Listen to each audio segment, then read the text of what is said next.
Hey folks, how you doing? This is I got a little something. Yeah, don't walk into a carpeted studio in your socks. Static electricity. Just letting you know. Okay. It's the 24th of May 2017. It is the American Liberty Radio Network, American Liberty Radio podcast. I want to say this because it's very interesting to me, because I see this, from my perspective, that people just seem to be going out of their freaking minds, right? Over nonsensical bullcrap, just a bunch of just nonsensical crap. A friend of mine put up a meme from David Icke, and it said, "Conspiracy theorist, the term to discredit those who have seen through the bull crap," says the other word. And my friend said, not what I mean when I use it. I use it to describe a person who believes everything they see or read on the internet, no matter how insane it is." Well, I replied, much like what people see on television. So, let me address that for a minute. I'm not going to take a long-winded explanation here. I'm just going to say that, yeah, there are things on the internet that you should not, absolutely not believe. Okay? Because anywhere between, and from my perspective, anywhere between 40 to 50% of what you see on the internet, specifically on Facebook, probably more like 60% of what you see on Facebook, is a bunch of bullcrap. Okay, I mean, that's just the way it is. It's a bunch of bullcrap. It's not people lying. No. It's, and this is on record, it is the fact that most of the Facebook accounts that you see, people you may know, and stuff like that, most of it is from fake accounts. Okay? That's what it is. It's from fake accounts. Now, tonight, and I gotta grab my pen here and grab something to write on. I'm in my studio, so it's like, yeah, having something to write on is, almost next to impossible, because I don't have a script, but I will write on something, and I'm looking through things, because what I want to do is I want to talk about fake accounts. I'm going to do some research on that, and talk about that on tonight's live broadcast. Yes, tonight's live broadcast. And, sorry, got a little phlegmy stuff going on there. I'll talk about that on tonight's live broadcast of the Truth Experience, because I want to really specify what fake accounts there are. Let me give you a heads up. I'll give you a little, what they call in the biz, a teaser. Fake Facebook, if I can spell it, account or accounts, hacked and fake accounts. How do I report an account for impersonation? How do I report an account that's pretending to be me? How to reveal fake Facebook account, 14 steps with pictures. How to create a fake Facebook profile. How to spot a fake Facebook account, 10 steps with pictures. I can go on and on and on. You can just do a Google search and there it is, But I want to get into the specifics and give you my opinion of it as well on tonight's The Truth Experience live broadcast. Now, I also want to put this out here and say that I, as my friend said here, my friend said I use this meme that says conspiracy theorist, a term to discredit those who have seen through the bullcrap. My friend says, I use it to describe a person who believes everything they see or read on the internet, no matter how insane it is. So let me go here.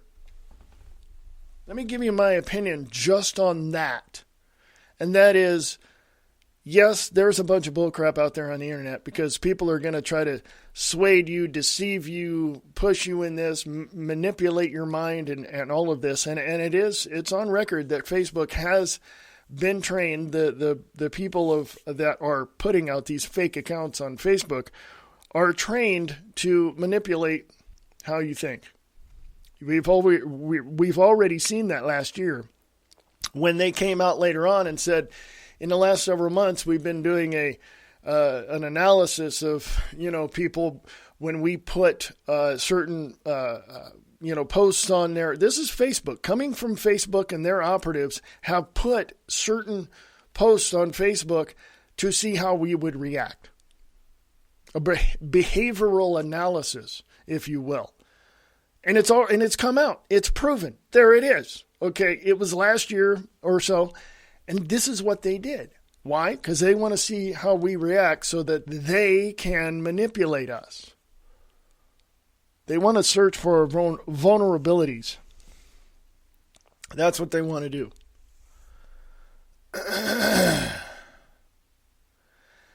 So, let me go here. It is real, it is distinctive, and it is there. Fake Facebook accounts. Look for them. Let me move on into other areas. I want to directly say this to every citizen in the state of Texas. Get your head out of your ass. Texas moves to block child marriages common in Sharia law. Activist Pamela Geller comments on legislation which would ban major aspects of Islamic religious code. 1952 ban on Muslims. Let me look that up. 1952 ban on Sharia law right here. And of course, you're going to see Snopes, which is a bullcrap site. I don't even want to go there because they're stupid. Okay? They're stupid. The Immigration and Nationality Act of 1952, publication L 82-414, and it goes on, June 27th, 1952, also known as the McCarran-Walter Act, restricted immigration into the U.S. and is codified under Title 8 of the United States Code, Chapter 12. The Act governs primarily immigration to and citizenship in the United States. It has been in effect since June 27, 1952. Before this act, a variety of statutes governed immigration law, but were not organized within one body of text. Okay? The act abolished racial restrictions found in the United States immigration and naturalization statutes going back to the Naturalization Act of 1790. In 1952, the 1952 Act retained a quota system for nationalities and regions. Eventually, the Act established a preference system which determined which ethnic groups were desirable immigrants and placed great importance on labor qualifications. The Act defined three types of immigrants: immigrants with special skills or relatives of U.S. citizens who were exempt from quotas and who were to be admitted without restriction; average immigrants whose numbers were not supposed to exceed 270,000 a year; and refugees. The Act allowed the government to deport immigrants and nationalized citizens engaged in subversive activities, and also allowed the barring of suspected subversives from entering the country. It is used to bar members and former members of the fellow travelers of the Communist Party from entry into the United States, even those who had not been associated with the party for decades. It expanded the definition of United States for nationality purposes, which already included Puerto Rico and the Virgin Islands, to add Guam. Persons born in these territories on or before December 24th, 1952, acquired U.S. citizenship at birth on the same terms as persons born in other parts of the United States of America. And it goes into the guideline. And it goes into enforcement, and it goes into modifications. And there's links, and this is from Wikipedia. You guys, I hope that I can encourage you to go investigate this stuff on your own. And let me remind you of something, okay? Snopes is a bullcrap site. Don't even. Google and Snopes are the ones that Facebook uses to distinguish what is true and false on Facebook. Don't use Snopes. Snopes is stupid. That's just the way it is. Done. Okay? So I'm going to put this article from Infowars.com on American Liberty Radio podcast. So I wanted to do a little side note there on immigration. If anybody from another country has the idea of, taking out the United States or being subversive towards the United States, they're banned from the United States. Simple as that. They're banned from the United States. I don't know what else to tell you. They are banned from the United States. But these bleeding heart liberal Marxist Hollywood elites want to open the borders because they're stupid. Okay? They're stupid. They're completely stupid. 24 May 2017, Steve Watson, Infowars.com survey. Vast majority of people all over the world want global government to save them. Almost 3/4 want a, quote, supranational organization to make enforceable global decisions. A major new survey has found that the vast majority of the people all over the planet are ready to embrace a global government in the hope that it will save humanity from catastrophe and major threat. The survey carried out by ComRes on behalf of the Stockholm-based group Global Challenges Foundation found that on average close to 3/4, or 71%, of the general public wish to see the creation of a supranational organization to make enforceable global decisions, unquote, about major threats to humanity. In every single country, over 60% of the respondents said they wished to see a global government to tackle such issues as climate change, disease, pandemics, artificial intelligence turning against humanity, weapons of mass destruction, natural disasters, and asteroids. The wording of the specific question in the survey was as follows. Quote, a supranational organization is an international body comprised of different member countries. It does not replace national governments, but places global interests above that of nation states. Examples of supranational organizations include the European Union, NATO, and the United Nations. Do you think that a new supranational organization should be created to make enforceable global decisions to address global risks? There you go.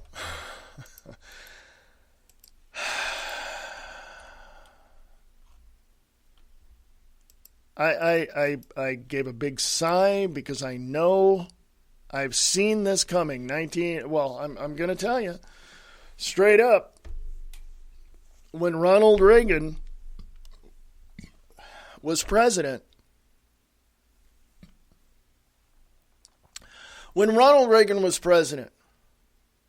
remember that. We saw a vast number of people already from 1980 to 1984, we saw people already refer to George Orwell's 1984, which, of course, if you don't remember, was written in 1948, or published in 1948. We see this. We see this. Back then, we saw this. A vast majority of the people of the United States of America knew that we were heading into what would be considered 1984 type of surveillance, type of all of that. He was dealing with political things on his end as well.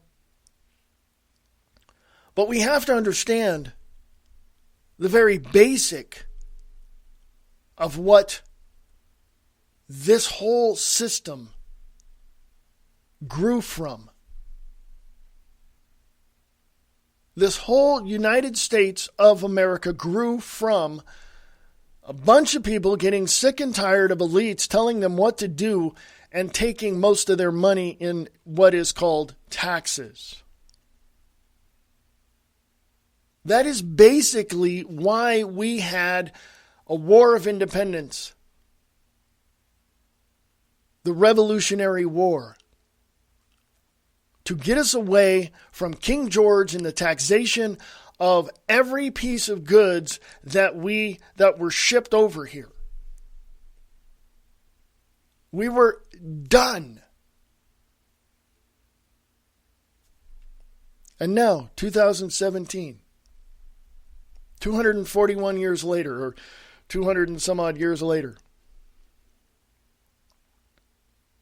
actually 245 years later, because the Revolutionary War started in 1773 and ended in 1776.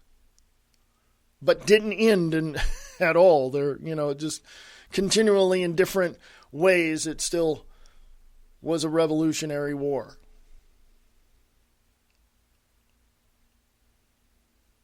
And we progressed from there, and we moved from there. And here in 2017, we are now at the brink of another revolutionary war. Not so much a civil war, but it's going to start out that way. It is going to be a revolutionary war, and it is going to be 1,000 times worse, if not more, than the Revolutionary War of 1774, 75, 76. It's going to make the Korean conflict and the Vietnam War and part of World War II look like a freaking party. Just little, something. It's going to make it look a hell of a lot worse. This new revolutionary war that's coming.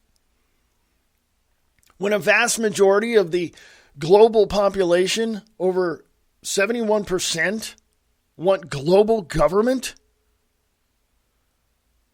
Has anybody read the prognostications of Edgar Cayce and Michel Nostradamus, or even the Holy Bible? Apparently nobody cares.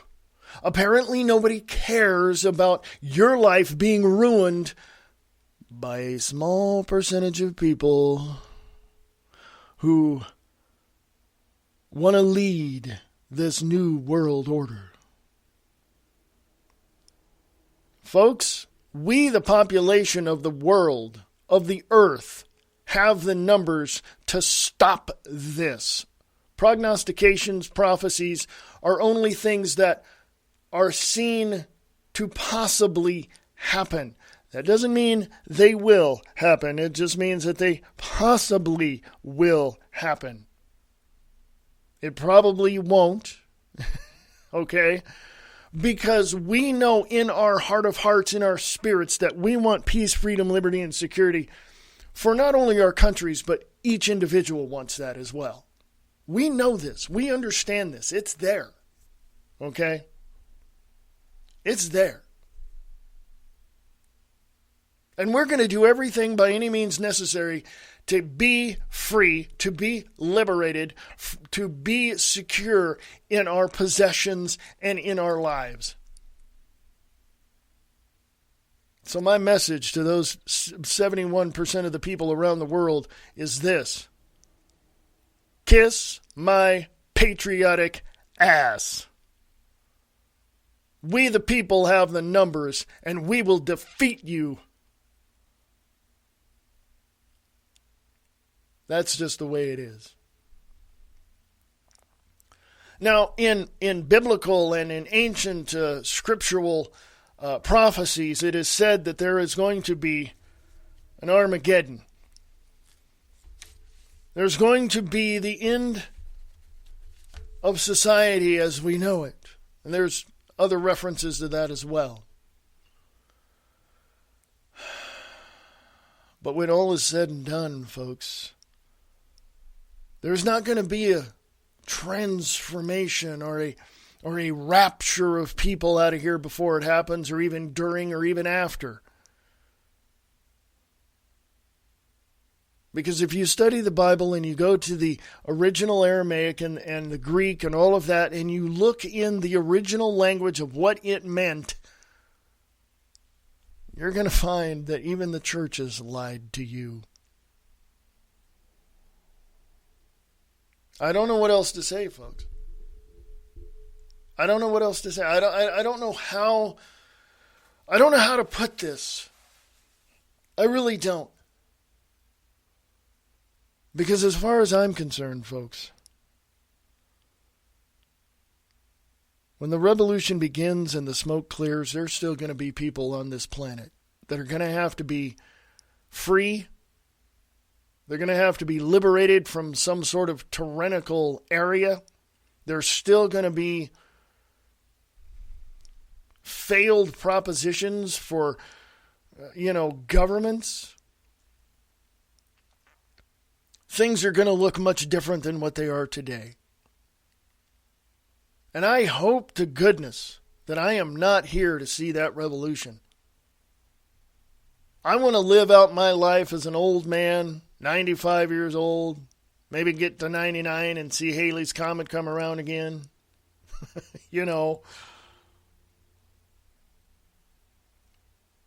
But you see, I don't think that that's ever going to happen. I think that we are at the brink of a very, very dark time. I think that we are at a brink of a complete and total collapse of the United States of America specifically. And I believe that the forces behind the curtain are going to do everything they can to shut down people like me, Alex Jones, Glenn Beck, Rush Limbaugh, Michael Savage, any number of these people. They're going to do everything they can to shut us down. And in other countries, when the voice of freedom rises up, the government and its minions in the military go to that location and pretty much end that uprise.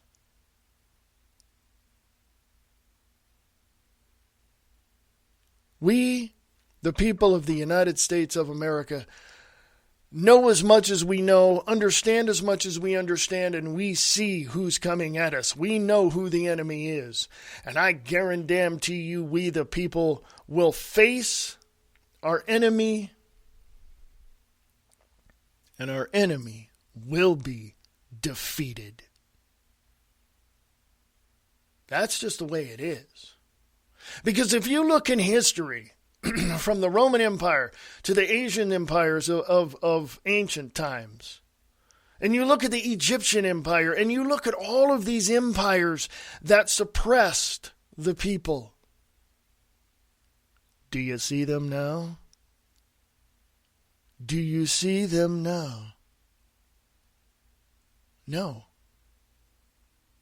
Because people rose up and they told the governments, enough's enough.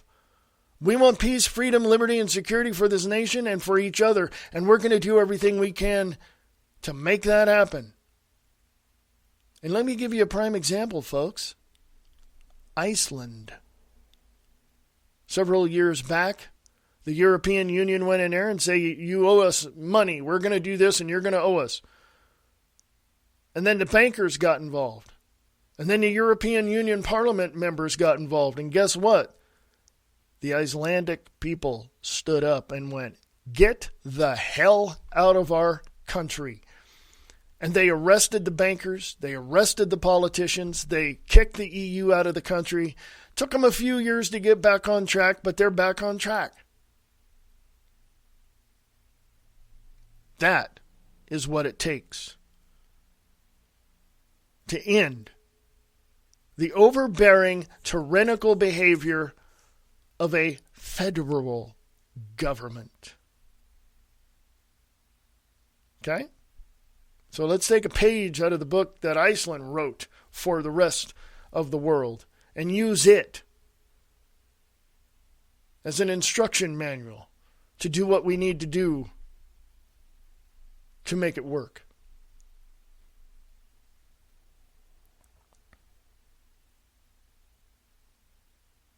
Okay?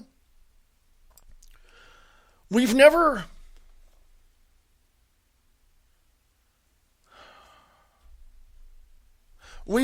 identified the one thing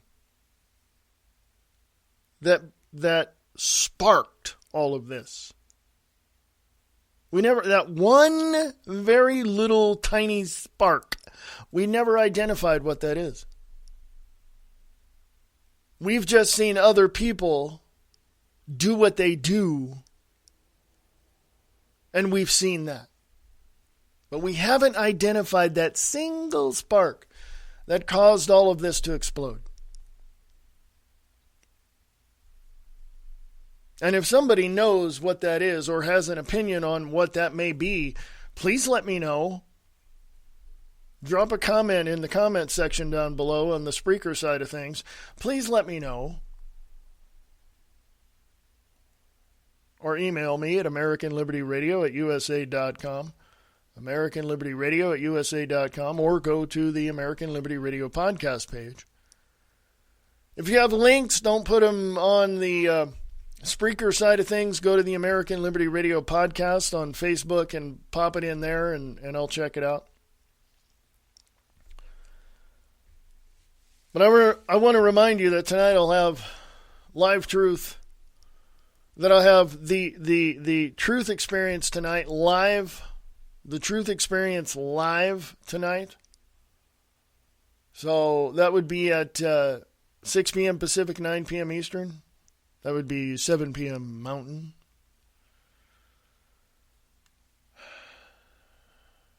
$8 p.m. Central. But the facts are the facts, folks. And to my friend who put that meme up there, yeah, I know, that's innocent. I'm not. Yeah. It's no big thing. Yeah, you know what I'm saying? It's no big thing. Because we both know, my friend and I both know, that my friend is never, ever, ever, ever, ever, ever going to come around. Ever. Never, ever going to come around. Never going to see the truth for what it is. Never going to, accept the facts. Never going to, no, never. It's never going to happen. At least that's my perspective. And I could have overlooked something. I don't necessarily know. Folks, I'm going to get and I'm not leaving, but I'm going to take a little break here. I'm going to get out for a couple of minutes here and just, give you guys a reprieve from listening to me. So I'm going to... You guys rock, dude. Yeah, seriously. You guys rock. AmericanLibertyRadio.com. AmericanLibertyRadio@USA.com. AmericanLibertyRadio@USA.com is the email address. Send me some email. Let me know what's going on. I'll talk to you in a bit.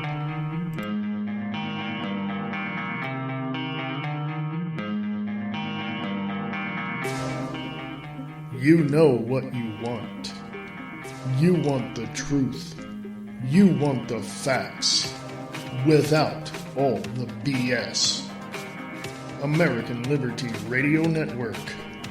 AmericanLibertyRadio.com.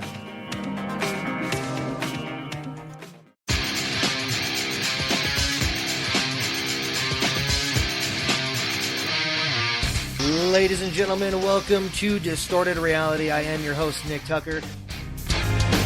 and I welcome you to the broadcast. Distorted Reality with Nick Tucker. DistortedReality.podbean.com and Distorted Reality with Nick Tucker on American Liberty Radio Network.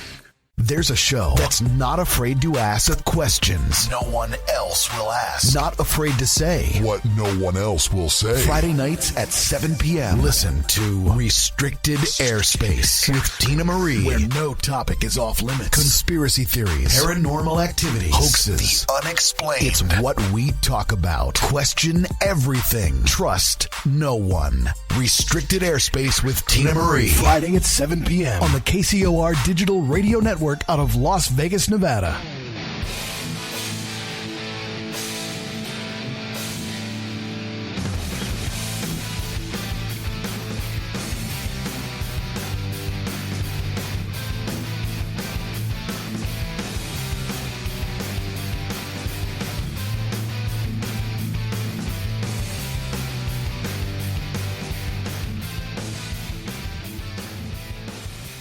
Hello, everybody. This is Brian Lang with Live Truth Radio and TV. You're listening to Wayne S. Pierce with American Liberty Radio.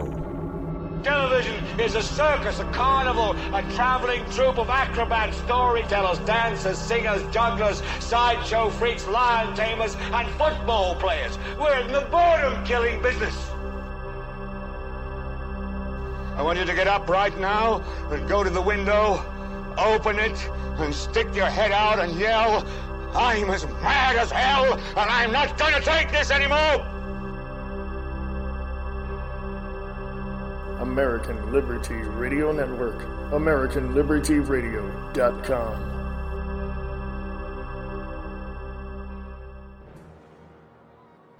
We have before us the opportunity to forge for ourselves and for future generations a new world order. A world where the rule of law, not the law of the jungle, governs the conduct of nations. No, I think this would be the time, because you really need to bring China into the creation of a new world order. A new world order. Of a new world order. A new world order. World order.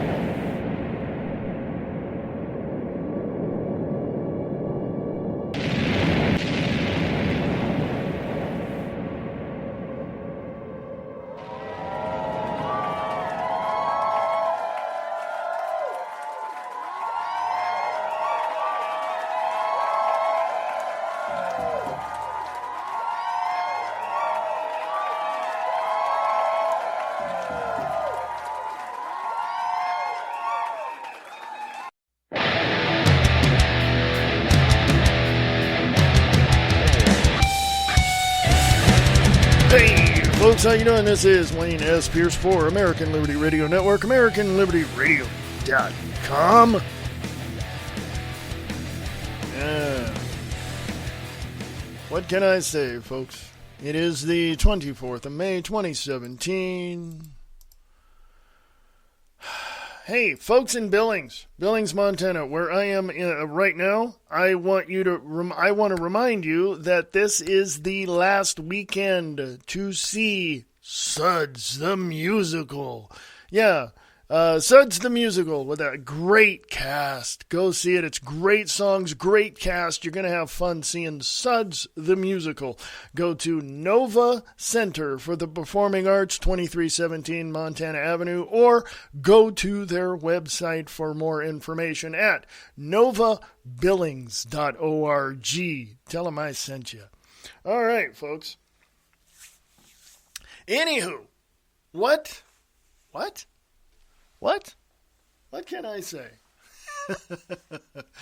Yeah. I rambled on for how long?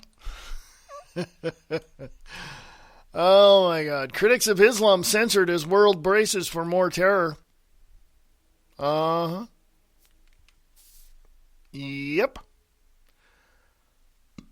Facebook punished me for complaining about a death threat. Social media giant threatened to terminate my account. Not me, folks. Not me. Not Wayne S. Pierce. No. Paul Joseph Watson, Infowars.com, 24th of May, 2017.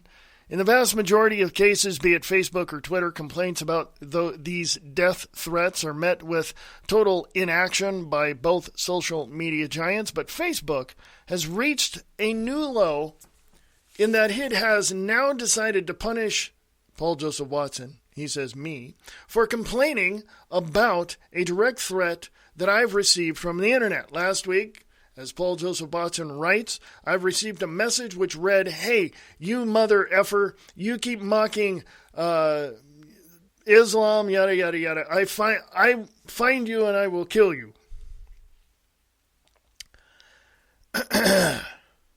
That's what it said. Now let me go down and continue this article. Paul Joseph Watson writes, after flagging a death threat, Facebook responded with a message that, quote, "it doesn't violate our community standards," unquote. Okay, I'll just leave that right there and let you read the rest. Community standards.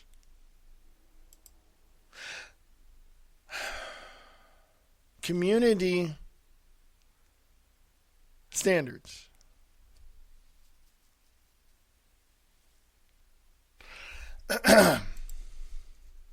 Community standards. I say that because I want to choose my words wisely. And I want to say that it's open for discussion because I believe that there are many avenues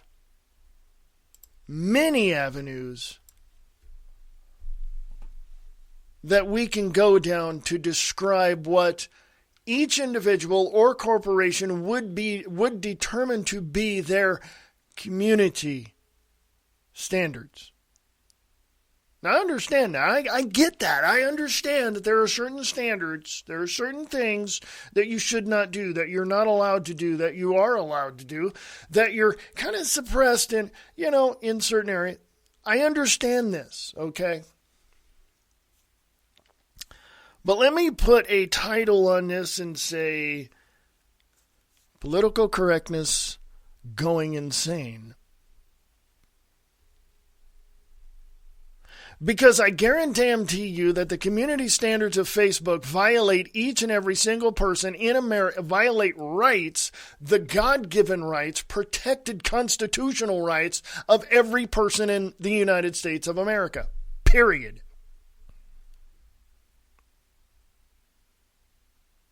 There I went down that road. Yes, I did. There you go.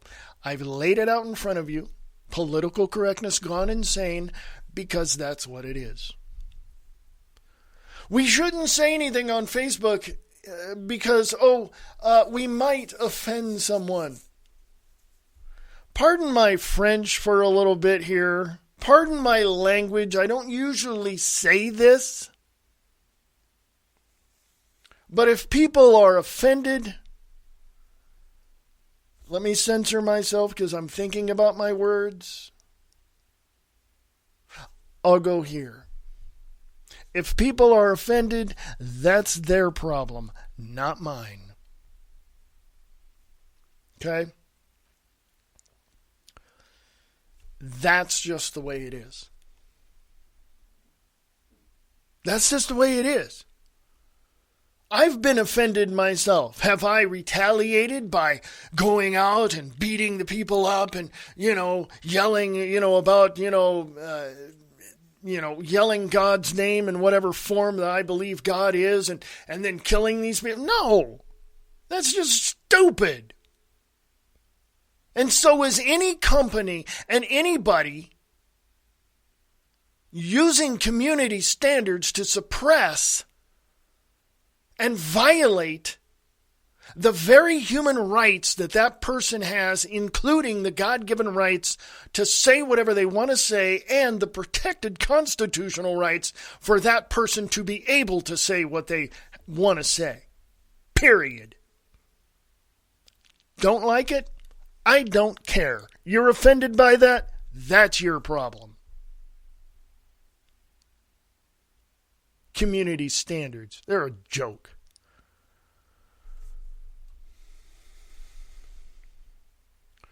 I'm going to move on to something else, or I'm going to... Yeah. Yeah, folks. I'm just going to leave that right there. It is on American Liberty Radio Podcast. So please check it out. Research it on your own. And please tell me your point of view on this. Either post it there in the Spreaker side of things in the comment section, or go to American Liberty Radio Podcast on Facebook and post it there. Or if you want to private message me, you can do that too. Or you can email me at AmericanLibertyRadio@USA.com. AmericanLibertyRadio@USA.com. We have this thing about Manchester suicide bombing that went on, and Ariana Grande several months ago, or whatever it was, said that, she's, totally against America, but guess where she runs to get protection? Haha, kind of a hypocrite. The Manchester suicide bomber was trained abroad. Family had reported him as dangerous. Killer had traveled to Libya within the last 12 months. Since I read that headline, I'll put it up on American Liberty Radio Podcast. There you go.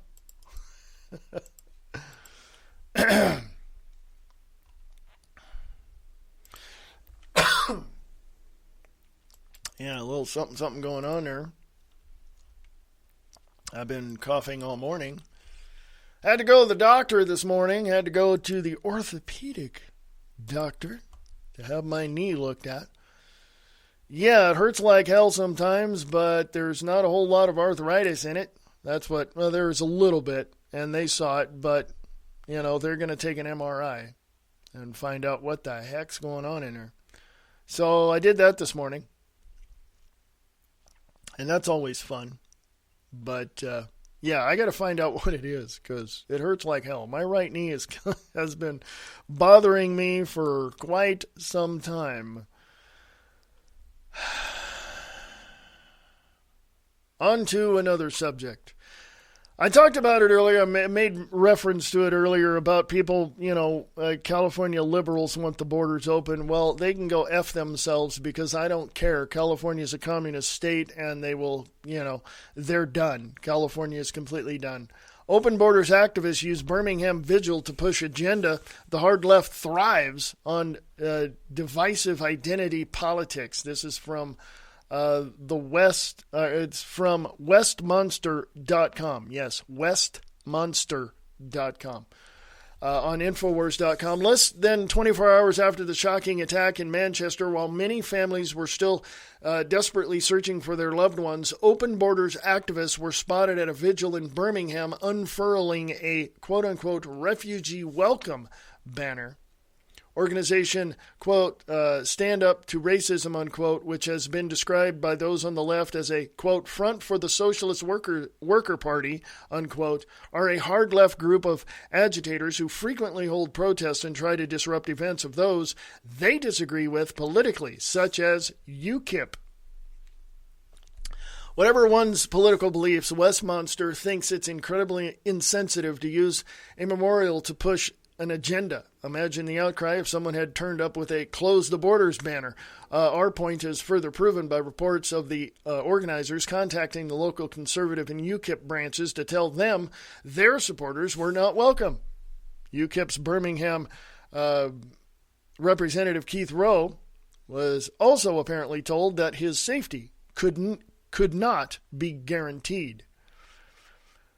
The hard left are now openly hijacking public grief. It's disgusting and saddening, given that the night before the people of Manchester came together and opened their homes, offered food and free taxi rides to all those in need with no preconditions about political beliefs, religions, etc. Hard left thrives on divisive identity politics. This is going up. There's a video in the article. It's going up on American Liberty Radio Podcast. So what's the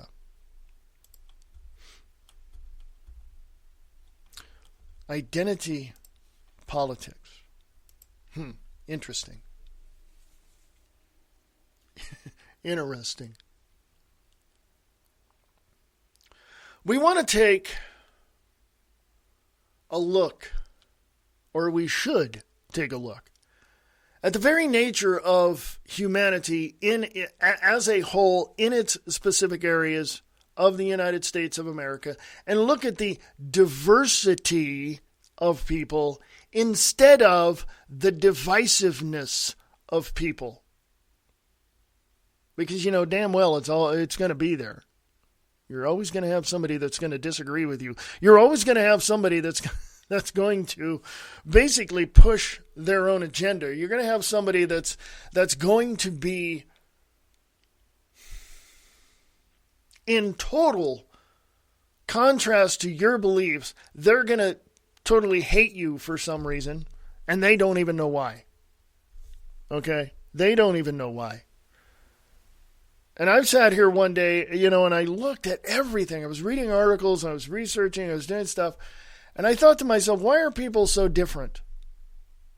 Why couldn't they just come together as humanity and work with one another and build a better society? Well, because they can't. And the answer I came up with was because there's always going to be conflict. There's always going to be somebody that wants to better somebody else in a negative way, mind you, tyrannically or, dystopically or whatever. Because they have this myopic, vision of just, I'm going to destroy them because they're better than me. They've got a better car. They got a better house. Their wife looks better. They have this mentality of somebody's got more than me and I want it. And there's your basic catalyst for the conflict. That's just the way it is. And honestly,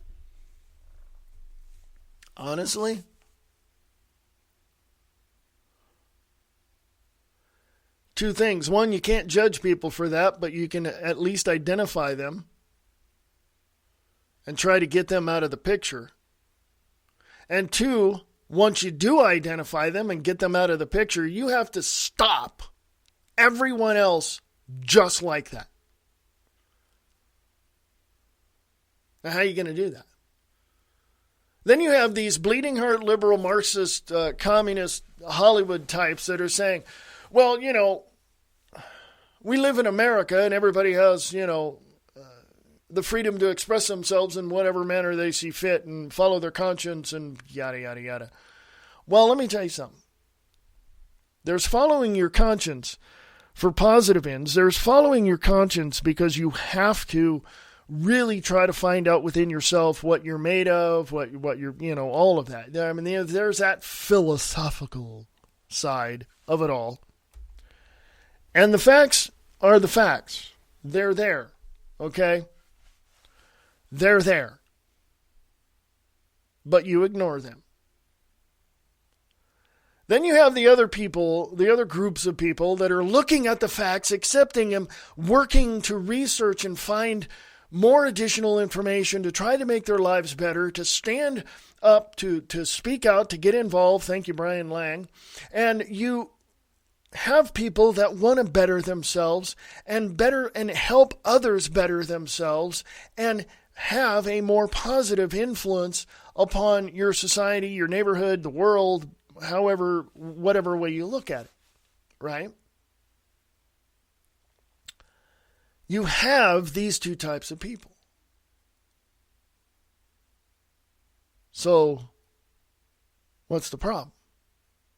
I've already identified the problem. The problem is the people that want more, that look at the people that are bettering themselves, they look at those people and go, they got more than I got and I want it. But they don't want to work for it. They want those people who have excelled beyond, beyond imagination, beyond expectation. These low-life scumbags want to look at people who have, and I call them that because there's a reason for that. These people who never exceeded their own limitations look at the people who have, and they say, I'm going to take from them whatever I want, and if they don't give it to me, I am going to talk to my politician and make them, write legislation to make the rich pay for what I want. These are low-life scumbags. These are the people that have absolutely no clue how to do anything in life to bring about appreciation for their lives or the lives of their family, friends, or anyone else. Basically, that's a long way of saying they're in it for themselves. And the facts show that. And it's written everywhere. If you want to look, it's all over the place. There's no doubt that this exists. No doubt at all. And I know from my own experiences, I know that once you start getting ahead and somebody else sees it, they're going to do everything they can to stop it. Prime example. Drive around your town in areas that you would probably not step foot in even in, the afternoon. And you go look at the graffiti. You go look at the neighborhood. You go look at those prime neighborhoods from 20, 30, 40, 50 years ago that your parents, your grandparents used to live in, your aunts, your uncles. Go look at those prime neighborhoods that you grew up in. And I guarantee you they're going to look like shitholes. Because people moved in and took advantage of everybody else and started pushing out all the people that were there because they wanted what they wanted. I've seen in Stockton, California, where I grew up, homes on a certain side of town that were upwards from $300,000 to $500,000 be reduced to $100,000. $150,000. Why? Because the people coming into that neighborhood were low-life scumbags, and they tried to make their life better. No, they were. I can go down the list because I know these people. I know their mental state. I know how they work. I know what they do. I know how they do it. I know who and what and where and how much and all of. I know this. I grew up in that city. And I'm telling you this much. These prime neighborhoods that you grew up in no longer exist. And if they do, they're few and far between and very rare. That's why on the outskirts of your town, if you've noticed in the last 10 to 15 years, houses have been built, gated communities have been built because people don't want to be around low-life scumbags. Now, other people might say, well, how did they get to be low-life scumbags, and how can we rehabilitate them to make them better people and more productive for society? Let me tell you something. You can't. I've already seen this. You cannot do it. There's rare, very rare, maybe less than 1%, and I'm talking rare, that anybody would ever come out of that and make their lives better. Now, if you have stories of people coming out of situations like that who have made their lives better, I want to hear it. So email me at AmericanLibertyRadio@USA.com. AmericanLibertyRadio@USA.com. I want to hear this. I want to hear it. I want to hear these success stories. I've seen several throughout my life. And on rare occasions, people have gone from, really, really bad situations to being very well off later on in life. So I want to hear those stories. Yeah, I talk about a lot of the negative stuff going on and who's pushing the buttons and pulling. I talk about that, yeah. But I want to start talking about also, I'm going to intermix that with some of the things that are happening around the world that are great. I want to hear how people succeeded in getting out of crappy neighborhoods and crappy situations and becoming successful in life. I want to hear that. And if you have audio clips and you have permission to share those audio clips, please send those to me. Because it's important to show that not only in the mix of the crap that we're in, that there's success stories coming out of that. As rare as they might sound, as unbelievable as they may sound. And let me remind you also of this. We the people took this country and separated ourselves from a tyrannical government of Europe and became a country for 241 years, and we're still fighting to stay free and liberated and secure. And those three things add up to peace. That's just the way it is. And it took those people to finally, in 1773, to get sick and tired of King George taxing their tea, and they finally said, we got to do something about this. And they did it. I don't give one rip if they were part of a clandestine secret society or anything of that nature. It doesn't matter. We are where we are today because of that. And I'm not backing any secret society. What I'm saying is people, humanity, society, people in that area and in that time decided we've had enough of the tyranny and the bullcrap going on around us. We're done. We're going to do something about it. Something can be done about it. Now you have to decide whether or not you want to. That's the bottom line. Do you want to? We see people over in other countries, third world countries, Afghanistan, Iran, Iraq, Saudi Arabia, all this, coming together in little secret meetings, trying to say, what can we do? What can we do? We can do something. What is it? Because they want to do something. I myself personally am not privy to people like that in the United States of America. But I do know that something has to be done, and I do know that it can be done, and I do know you can do something about it, especially in Billings, Montana, where tomorrow we're going to vote for a congressman.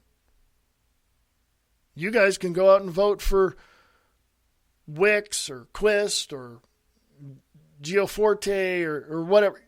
Go for it. But remember, your future is not in the hands of those congressmen. Your future is in your own hands, and you can make it happen.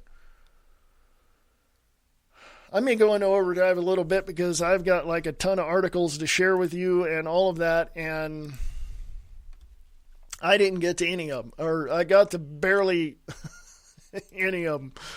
So I may go into overdrive.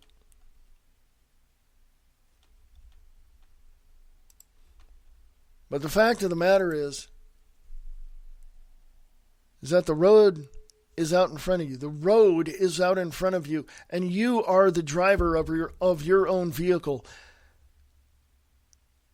And the independent media is your buddy on the road showing you the signs of, hey, here's this, remember this, oh, look over here, check this out. You pull off to the side of the road and you go and look and you see not only the metaphorical mushroom cloud over the lack of intellectual prowess from the left, but you can also look over on the other side and see the greatest city you ever saw in your whole entire life, totally unimaginable, and you can understand why that city is what it is. And that's where you want to go. You want to do something. I would suggest doing something. 2 minutes, I'll be back. American Liberty Radio Network, AmericanLibertyRadio.com.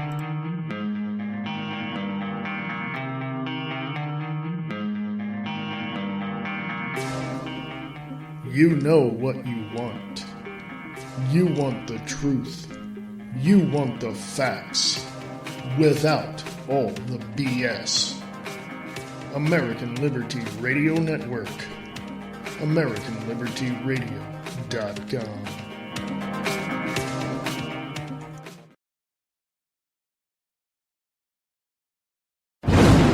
In the beginning, God created the heavens and the earth, and it was good. Then God created man, and it wasn't bad. But the masses were asses. They were lost. They had no guidance. So God sat and thought about it. And he created the Exum Experience. And God sent forth Alex to entertain the people of Israel, the Canaanites, the Palestinians, and the douchebags. And Alex led his flock through the dark, cold, rugged terrain of Long Beach Radio. He conquered the Hmong's. He cast down the elderly and banished the Falburn. And it was good. The Exum Experience. It's not just a show, it's a religious experience. Join me live Friday at 5 only at alexexum.com. There's a show that's not afraid to ask questions no one else will ask. Not afraid to say what no one else will say. Friday nights at 7 p.m. Listen to Restricted Airspace with Tina Marie, where no topic is off limits. Conspiracy theories, paranormal activities, hoaxes, the unexplained. It's what we talk about. Question everything. Trust no one. Restricted Airspace with Tina Marie. Friday at 7 p.m. on the KCOR Digital Radio Network out of Las Vegas, Nevada. This is American Liberty Radio Network on Spreaker.com. For more information, go to the website at AmericanLibertyRadio.com. There is a storm on the horizon, a time of hardship and pain. This battle has been won, but the war against the machines rages on. Skynet's global network remains strong, but we will not quit until all of it is destroyed. This is John Connor. There is no fate but what we make.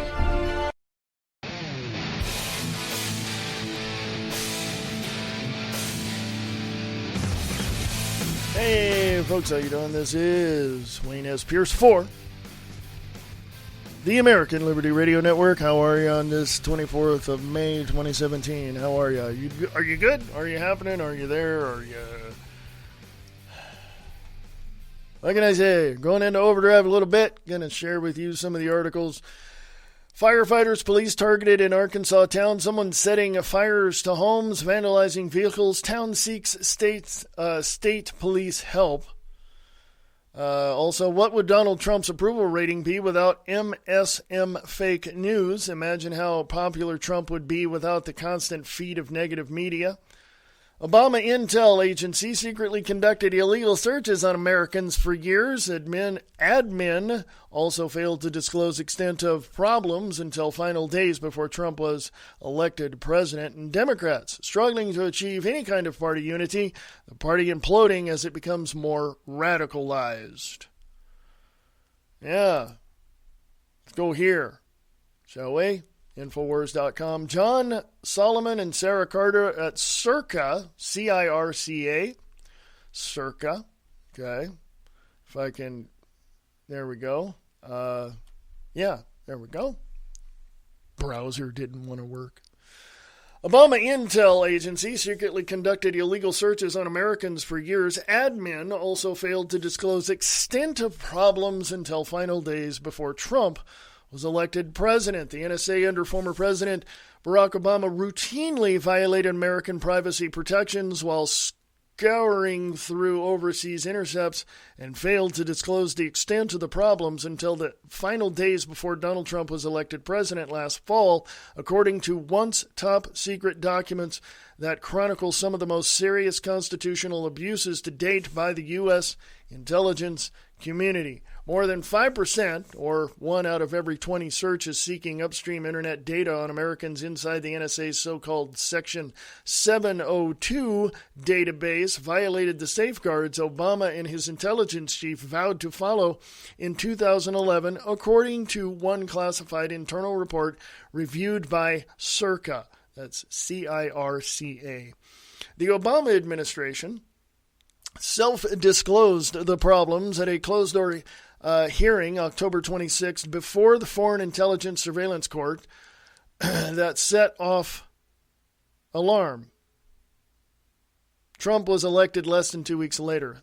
The normally supportive court censured administration officials, saying the failure to disclose the extent of the violations earlier amounted to, quote, institutional lack of candor, unquote, and the improper searches constituted a, quote, very serious Fourth Amendment issue, unquote, according to a recently unsealed court document dated 26th of April 2017. There it says read more right below that, so I'm going to put this on American Liberty Radio Podcast for you to check out. Folks, I want to remind you, The Truth Experience, live tonight, 6 p.m. Pacific, 9 p.m. Eastern, right here on American Liberty Radio Network. Go to thetruthexperience.weebly.com for more information. Hey, if you want to sponsor American Liberty Radio Network, you can. I would appreciate that very much, and so would the network. Go to AmericanLibertyRadio.com. Go to the sponsors page. All the information right there is for you to check out if you want to sponsor the network, if you want to place your advertising on American Liberty Radio Network. All the information is right there. Or you have another option, become a patron. Drop $1 into Kitty to help us keep the lights on around here and to keep this show going, and that will be much appreciated as well. American Liberty Radio Network at AmericanLibertyRadio.com. Go to the sponsors page. All your info you need is right there. So anyway, excuse me, Democrats are struggling to achieve any kind of party unity, party imploding as it becomes more radicalized. Daily Caller has that, dailycaller.com. It's on Infowars.com. Tom Perez's swear words aren't working.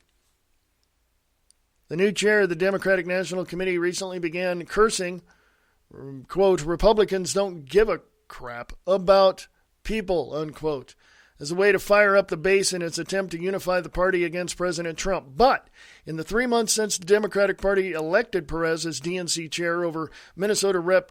Keith Ellison, Perez has struggled to bridge the gap between the establishment and progressive wings of the party.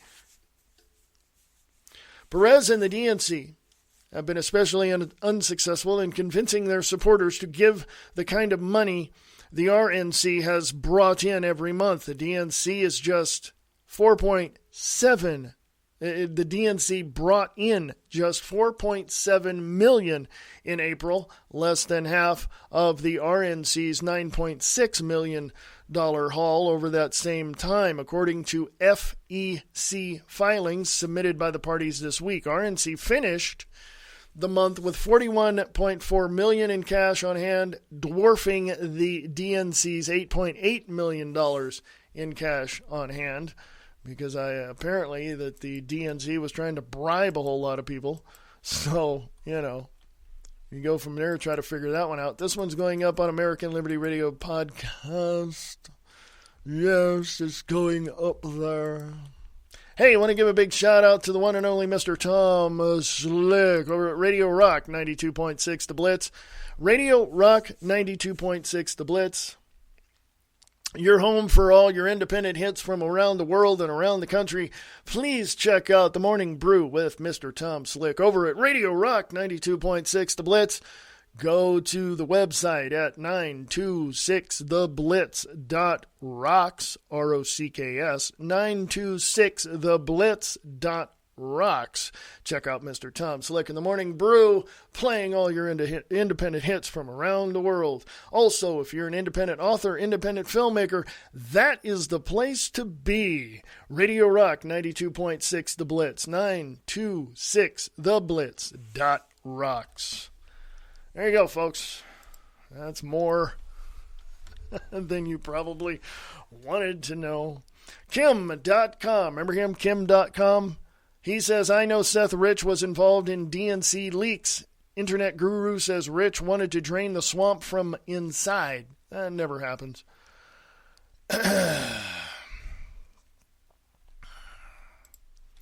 Well, how about this, folks? Talked about the NSA just a second ago, right? The Hill, Allie Breland over at The Hill writes, appeals court decision keeps lawsuit against NSA surveillance alive. Quote, our government shouldn't be searching the private communications of innocent people in bulk, unquote. A federal appeals court on Tuesday reversed a lower court's decision to dismiss Wikimedia's lawsuit challenging the National Security Agency's mass interception of Americans' international digital communications. Yeah, go check that one out. That's on American Liberty Radio podcast as well. Yeah.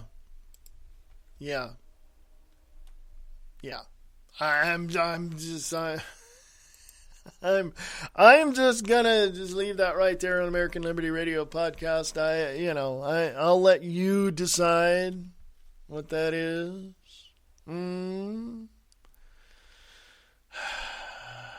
Yeah, what would Donald Trump's approval rating be without the mainstream media? It's a video. Alex Jones talks about that. Donald Trump has once more reached a 48% approval rating among the public. But what would that approval rating look like without all of the MSM's fake news? That one's going up on American Liberty Radio podcasts as well.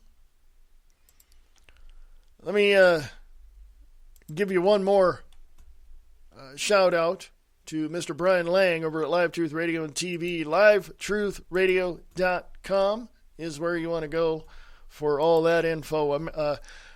LiveTruthRadio.com. Buchanan calls for special prosecutor for criminal White House leaks. Trump should establish formal investigation into security leaks. This is a dichotomy waiting to happen. Well, is that right? Did I use that in the right context?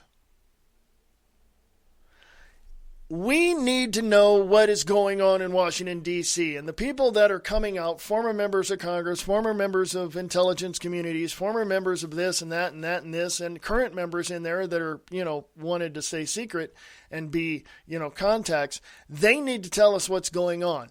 Now, here's the opposite side of that. There are people that don't want that to happen. Well, if that doesn't happen, how the hell are we going to know what's going on behind the curtain? In other words, Buchanan, this is, and let me go to the article. I'll put this up as well. Pat Buchanan from Buchanan.org. He's a former presidential candidate. Trump should establish formal investigation into security leaks. Is it President Trump who shared the foreign minister Sergei Lavrov the intelligence that ISIS was developing laptop bombs to put aboard airliners? Or is it the Washington Post that ferreted out and published this code word intelligence and splashed the details on its front page, alerting the world and ISIS that what we knew? Perhaps Trump has the authority to declassify security secrets, and in sharing that intel with the Russians who have had airliners taken down by bombs, he was trying to restore a relationship, period. That's what, yeah, there you go. It says to read more, so I'm going to go hit that and read more and give you the Buchanan.org article. On fighting Islamic terror, we and the Russians agree. 5 years ago, Russia alerted us to Tamerlan Tsarnaev, who became a violent radical Islamist. That was a year and a half before Tsarnaev carried out the Boston Marathon bombing. A year and a half, folks. A year and a half before the Boston bombing. But upon what authority did the Washington Post reveal code word intelligence secrets? Where in the Constitution or the U.S. did the Post get the right to reveal state secrets every U.S. citizen is duty-bound to protect? The source of this top-secret laptop bomb leak that the Post published had to be someone in the intel community who was violating an oath that he had sworn to protect the U.S. secrets, committing a felony by leaking that secret. Those who leaked this to hurt Trump, and those who published this in the belief that it would hurt Trump, sees themselves as the resistance, like the French resistance or the Vichy in World War II. And they seemingly see themselves as above the law, or the laws that bind the rest of us. Quote, "Can Donald Trump be trusted with state secrets?" Unquote, asked the headline on the editorial in the New York Times. One wonders, are these people oblivious to their own past? In 1971, the New York Times published a hoard of secret documents from the Kennedy-Johnson years on Vietnam. Editors spent months arranging them to convince the public it had been lied to into a war that the Times itself had supported but had turned against. Talk about your flip-flopping. Purpose of publication: damage and discredit the war effort. Now that Richard Nixon was commander-in-chief, this was tantamount to treason in wartime. When Nixon went to the Supreme Court to halt publication of the Pentagon Papers until we could review them to ensure that sources and methods were not being compromised, the White House was castigated for failing to understand the First Amendment and for colluding with the thieves that stole them. And for publishing the secret documents, the Times won a Pulitzer Prize. 40 years ago, the Post also won a Pulitzer Prize for Watergate. The indispensable source of its stories was FBI Deputy Director Mark Felt, who repeatedly violated his oath and broke the law by leaking the contents of confidential FBI interviews and grand jury testimonies. Felt, Deep Throat, was a serial felon. He could have spent 10 years in a federal penitentiary had his identity been revealed, but to protect him from being prosecuted and sent to prison, and to protect themselves from the public knowing their scoops were handed to them by a corrupt FBI agent, the Post kept Felt's identity secret for 30 years, yet their motto is "Democracy dies in darkness." Which brings us to this point, as Pat Buchanan is writing this at buchanan.org. Thank you, Pat Buchanan. The adversary press asserts in its actions to collude with the shelter and disloyal and dishonorable officials who violate our laws by leaking secrets that they are sworn to protect. Why do these officials become criminals, and why do the mainstream media protect them? Because this seedy bargain is the best way to advance their common interests. The media get the stolen goods to damage Trump. Anti-Trump officials get their egos massaged, I should say, their agendas advanced, and their identities protected. This is the corrupt bargain the Beltway press has on offer. For the media, bringing down Trump is also good for business. TV ratings of anti-Trump media are soaring. The, quote, failing New York Times, unquote, has seen a surge in circulation. The Pulitzers are beckoning.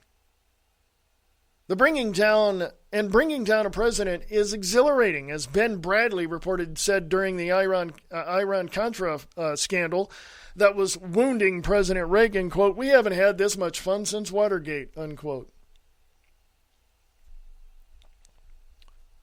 When President Nixon, was brought down, North Vietnam launched a spring offensive that overran the South and led to concentration camps, mass executions of our allies, South Vietnamese boat people perishing by the thousands in the South China Sea, and a Holocaust in Cambodia. When Trump gets home from his trip, he should direct justice. He should direct justice to establish an office inside the FBI to investigate all illegal leaks since his election and all security leaks that are de facto felonies, and name a special prosecutor to head up the investigation. Then he should order the prosecutor to determine if any Trump associates picked up by normal security surveillance were unmasked and had their names and conversations spread through the intel community on the orders of Susan Rice and Barack Obama to seed the bureaucracy to sabotage the Trump presidency before it began. That is one of the things that we have to really contend with.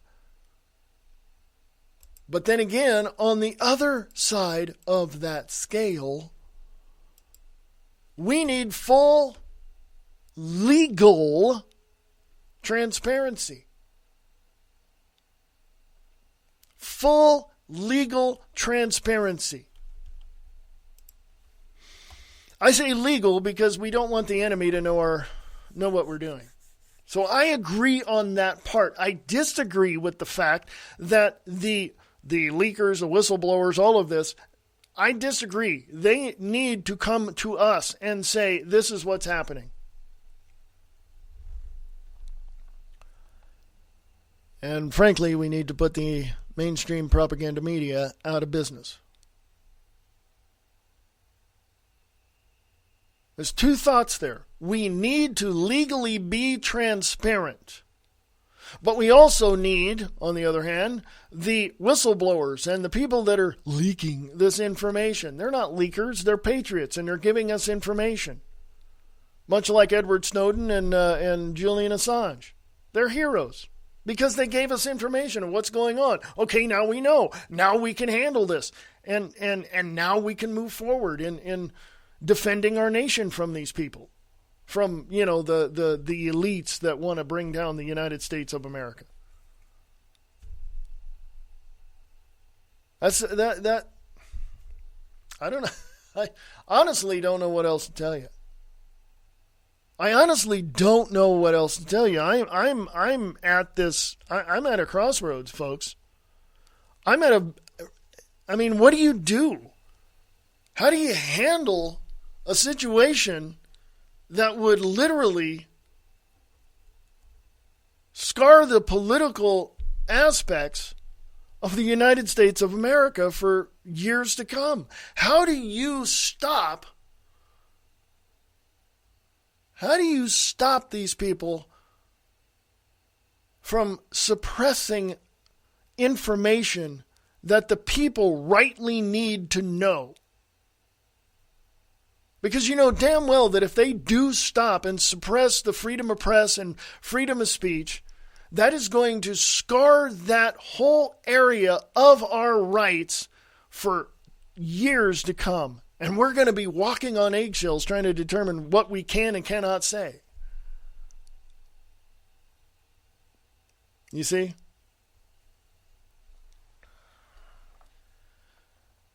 I find it incredibly odd that people want to shut that pipeline down. Again, there's leakers that are giving away probably more than classified information. Those people need to be dealt with. But there are the whistleblowers, two totally separate types of people. The whistleblowers need to let us know what the hell's going on behind the curtain. And the people that leak classified or more than classified information to the general public, those people need to be held accountable. That's what I'm saying. And if the federal government steps up, and I don't care who's representing the federal government, it could be a congressman from Nebraska, I don't care. If the president came out and said, we are going to shut down every single avenue of information to the general public because we don't want you to know anything of what's going on up here on the Hill. Do you know what kind of revolution would happen after that? Do you know how bad it would look in the streets? People would come unglued. They want to know what's going on. We want to know what's going on. But let's use common sense in this. You've got the people leaking, quote unquote, leaking classified information. Those people need to be held accountable. You've got the whistleblowers that are going, hey, look what's behind the curtain over here. And they're telling us what's happening. Those people need to be treated with, as my mother said, kid gloves. And these people need to be sitting down with us, the independent media, and saying, this is what's going on in our nation right now. To hell with everybody else out there that thinks it's not. This is what's going on right now. That's what we need, folks. Told you I was going to go into overdrive, and I was going to go another half hour, make it a 2-hour show. But guess what, folks? I got way too much research, too much work to do. I got some other things to tackle this week. We're getting ready to take a few days just to ourselves and just kind of unwind. So hopefully we'll be able to do that without too much stress because of the weather. We're getting away, and the weather is the determining factor of where we go and what we do. So, anywho,